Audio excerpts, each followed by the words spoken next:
Hello Sector Watchers, this is the 39th episode of Sector Spotlight on Tuesday the 14th of July and recorded on the 13th. For those of you who don't know me, welcome to the show. My name is Julius de Kempenaer and I'm your host today. And for our regulars, welcome back. I'm glad you are joining again. I love to hear from you, so if you watch the show on YouTube, please don't forget to like the video, or even better, share your thoughts, ideas, suggestions, etc. in the comments below. I do read them and I will respond to legitimate comments or questions. Of course, you can always send an email or use any of the social media handles to stay in touch. This week is a special week on StockCharts TV, as the theme is charting the second half. And you know what scares me most? We also did a 2020 outlook at the start of the year. And oh my, did we nail that one. Speaking for myself, luckily enough, I mentioned as a caveat that predicting is difficult, if not impossible, at least when you are a trend follower. And I mentioned that anything beyond a few months or maybe even a few weeks would be a real gamble. So I'm going to pat myself on the back that I was right, at least for a few weeks. And after those few weeks, then what? Let's just say that the proverbial you-know-what stuff has hit the fan. And if you can see, I have plenty of supply and enough storage to take a little bit more of that from Mr. Market. Because one thing is 100% sure, he will continue to throw some of that of us from time to time. Staying in line with the theme for this week, what I would like to do is, instead of looking back just 1 week, take a look at what happened in the first half and then talk you through the first half year rotations on the RRG in combination with the individual sector charts. And then see if we can pick up any meaningful ideas that hopefully might stick around a little longer. So please follow me to my desk so we can get started. Ladies and gentlemen, this is Sector Spotlight.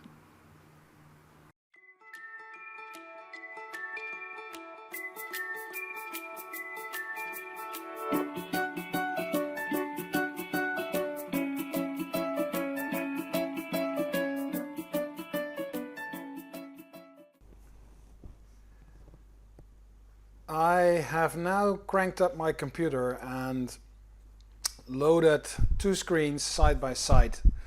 On the left hand side we're looking at a weekly relative rotation graph for US sectors with a 28-week tail, because that is exactly how many weeks we are now into the year 2020. So if I drag this slider back to the start of the year, and then you see here, this is the week ending Friday, December 30, or ending December 30. I'm not sure whether that's a Friday. And if we then scroll forward, we are exactly 28 weeks ahead. So 1, 2, 3, 4, 5, 6, 7, 8, 9, 10, 11, 12, 13, 14, 15, 16, 17, 18, 19, 20, 25, 26, 27, 28. So this is the last bit. This bit is only Monday the 13th of July. So that's only the price action of Monday the 13th of July that we see here.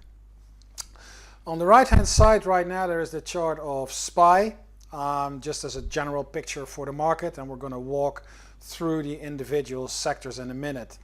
What we see here in SPY is, of course, the drop, the crash, whatever you want to call it, respected a number of support levels, previous resistance, now support levels. So that is a good sign, I guess, when a market respects those levels.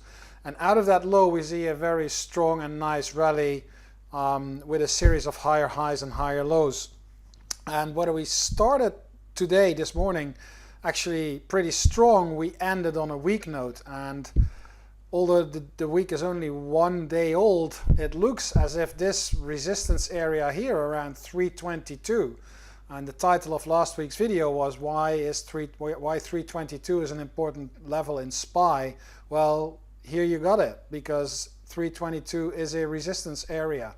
Of course, we don't know what the rest of the week will bring us, but in order to continue this move, we do need to break above that 322 area, I'd say pretty rapidly, because when we go the other way and we break this just below 300, it's 298, 297 and a half low, we are completing a double top, and that would be bad news for the S&P 500. And also, even if we break 322, we need a lot of upside, we need a lot of power, a lot of buying power, because we've got this gap here, and now we've got the all-time high in the area around 338, 339. So it's not smooth sailing yet. It could be if we break this high, but we're not yet there by a mile. So let's stick with what we know, and that means that 322 is what we're eyeing on the upside, and 297.50 is what we're eyeing on the downside. Now let's move to the individual sectors. I've loaded up the screen here, as I said, with a 28-week tail, and I've sorted the table on the percentage gain. So what you see in this table is the return per sector since the start of the year.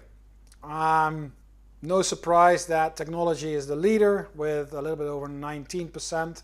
And the weakest, very, very weak sector is energy with a almost minus 39. And then we got SPY, which is, well, 0.9. So it's as good as unchanged. And this information already shows you how dispersed this market is, how wide the differences are. So the stock market as such, if we want to call SPY the stock market, it is like unchanged. We're up 1%. If you look at the individual sectors, you could have been up 20 or down almost 40. That is a huge difference, and it's, I think, therefore we're already in or getting into a situation where we need to be more looking at individual stocks and sectors for meaningful trends rather than to the general market. So we can actually hopefully add some value by analyzing sectors and the individual stocks in that sector to beat the, at least to beat the S&P 500, and hopefully get some absolute return in percentage terms. Now, I want to start my my journey at the bottom of the list, so with the energy sector, and that is immediately the widest rotation on the map. As you can see already at the start of the year, it was a very weak sector. We've been rotating on the left-hand side, and that process pretty much continued. We had a massive rally here, which is actually from, where is that? Somewhere May to June, March, May to June. And in this move, I checked it, there is a 12-week period where energy was actually the strongest sector. It gained almost 100%. But if you look at the bigger picture, energy is still by a mile the weakest sector. And if we look at the chart that comes with the energy sector, the XLRE chart, with the relative strength versus SPY and the RRG lines versus SPY, we will see that that downtrend is completely intact. We made a lower high, and we're now threatening to break below this low. The relative momentum peaked above 100, and it's now looking to put in a new high way in the RS ratio way below 100. Also, we see that the price high respected this resistance level. It peaked a little bit above this, but as you can see, I'd like to talk more in terms of ranges and areas for support and resistance rather than a very specific number. So the series of higher highs and higher lows here is broken. It looks as if we're on the way down, and in the bigger scheme of things, because we are trying to look at, the next few months in terms of timing, I don't see energy turning around, getting more positive versus the S&P 500 in the near future. So energy for me remains a very weak sector. If we move to financials and bring up the chart here on the right hand side, then we see actually a pretty, a regular rotation from leading through weakening pushing into lagging, and now, up into the improving quadrant. If we measure from left to right, financials remains this second weakest sector in the S&P 500. It does have a good RRG heading. That is a potential positive, but we need a little bit more because it's far away to the left, and you know that when these tails are far to the left, there's always a risk that they are rolling over back to the lagging quadrant. So it's a little bit early. The heading is all right. If we look at the price chart, we see that there is this higher high, higher lows. It looks as if we put in a new higher low, which is good, but in order to maintain that strength, we now need to move back up towards the 26 area. What is good is that the relative strength seems to be stalling at the level of the previous low. It is very early. It's definitely not in an uptrend yet, but if I need to look, 3 to 6 months ahead, we could have a surprise in the financial sector, because this downtrend in relative strength at the moment seems to be stalling. Everything is off when we break lower and these RRG lines turn lower and XLF rotates through improving back into lagging. But for the time being, it could be a surprise sector. The same goes, albeit to a little bit lesser extent, for the industrial sector.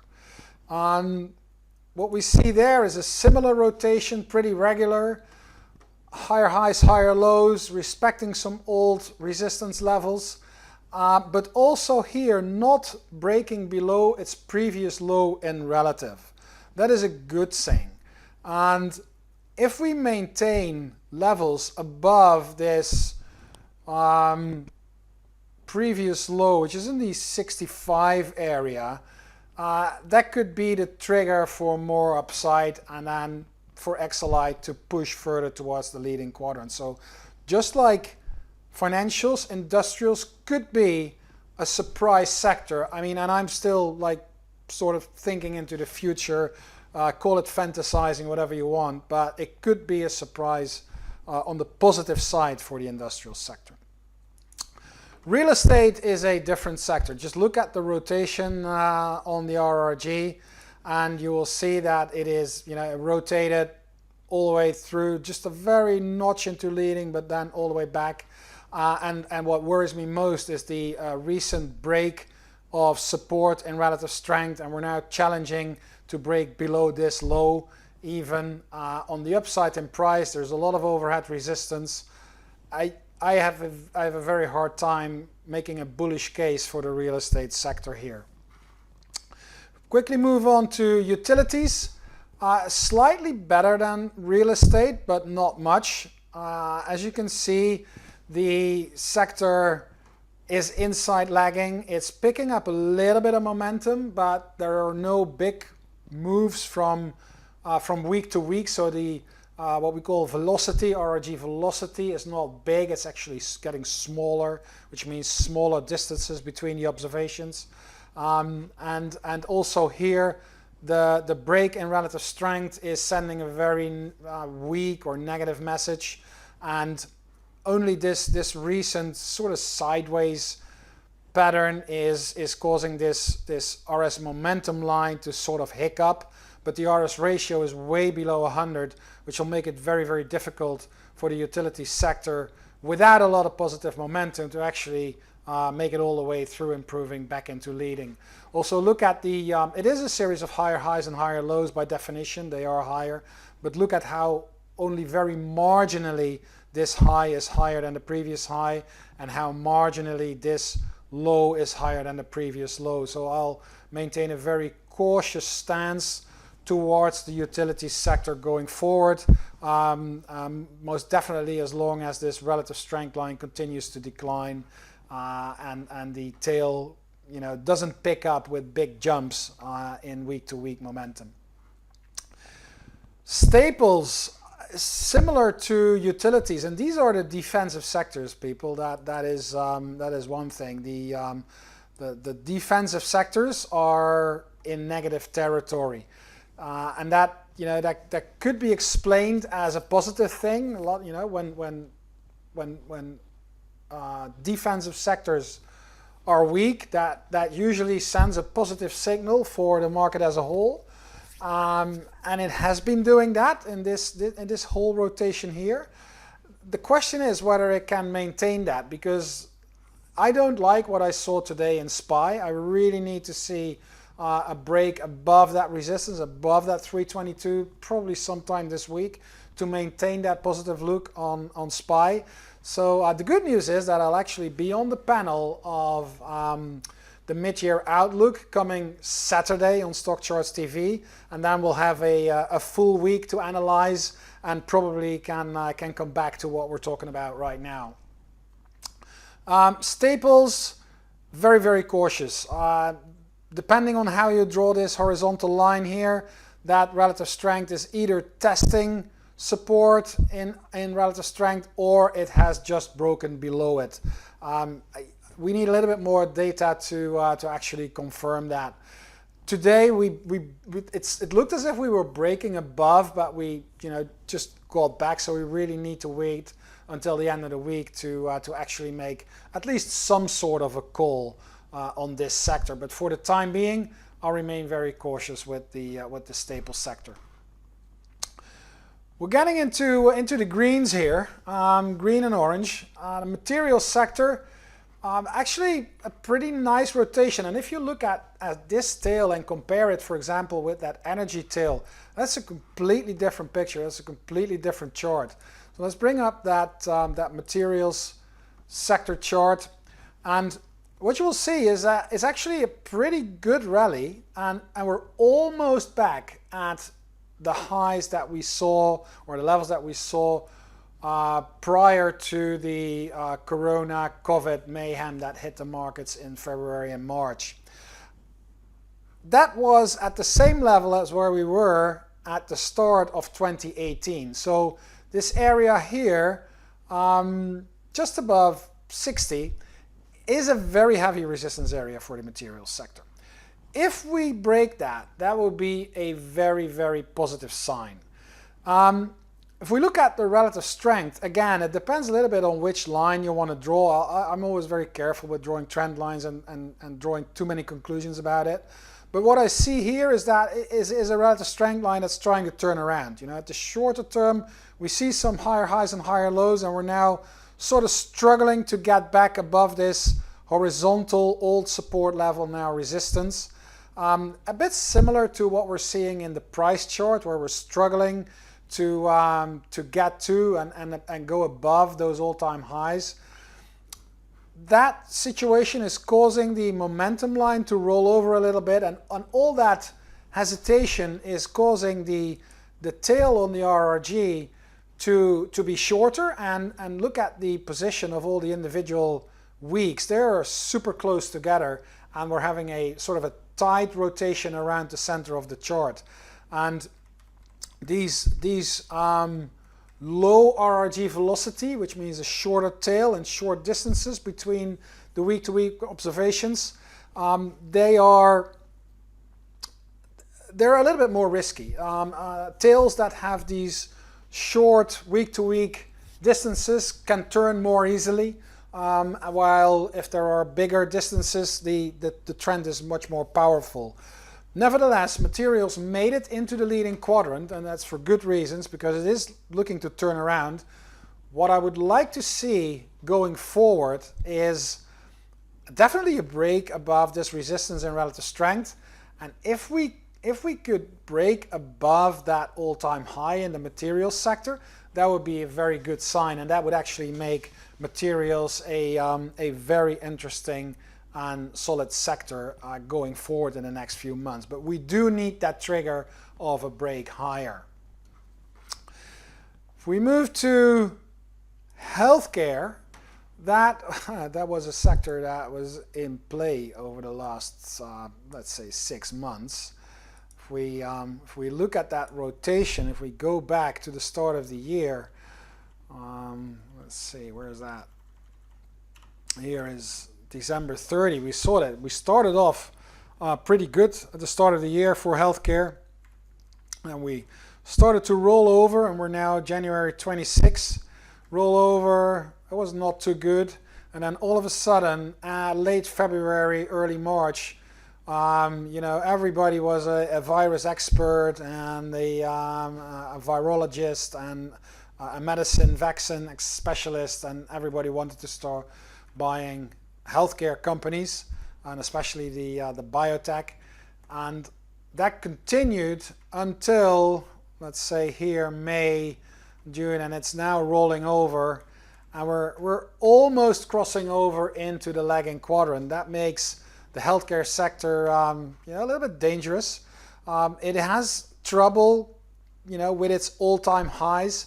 This low is much higher. That is a positive thing. But just like the S&P 500, we do need to break above this level here, which is 100, let's say 104, 105. And we should not break below 95. If we break below 95, XLV completes a double top, double top, which would send very negative signals from a technical point of view. The relative strength continues to move inside that range in which it is since 2016. If this hesitation gives us a little bit more relative weakness, but we maintain above the bottom of that range, we could see a rotation rapidly coming back up. But for that to happen, we do need to stay inside that range, and preferably we need to take out those highs to actually fuel that relative strength, which right now it's not doing, and that is actually taking away fuel from the relative move, which makes it very difficult. So at least for the short term, I don't see a lot of strength in the healthcare sector. So to see that in the next 3 to 6 months is very difficult. I wouldn't bet any big positions on the healthcare sector with such a tail and such a struggle below all-time high levels. If we move to communication services, and bring on the chart here, look at we talked about tail lengths, and the communication services is a very short tail, very jiggly. And if you look at where it moved, you see that it is constantly close to the S&P 500 from week to week. And it's now again rolling over with a very short tail. And that makes it very difficult. The good news is that we broke out of this range in relative strength, but we seem to have trouble breaking to new all-time highs, because we tried and we're now coming back. So I'm going to watch this one. It is inside the leading quadrant, which is a good thing. And it is breaking above its resistance and relative strength, which is also a good thing. But I would love to see the heading improve again. So let's watch this one from a positive point of view going forward. It is a defensive sector, so if things go wrong in the S&P 500, expect communication services to pretty much maintain its health.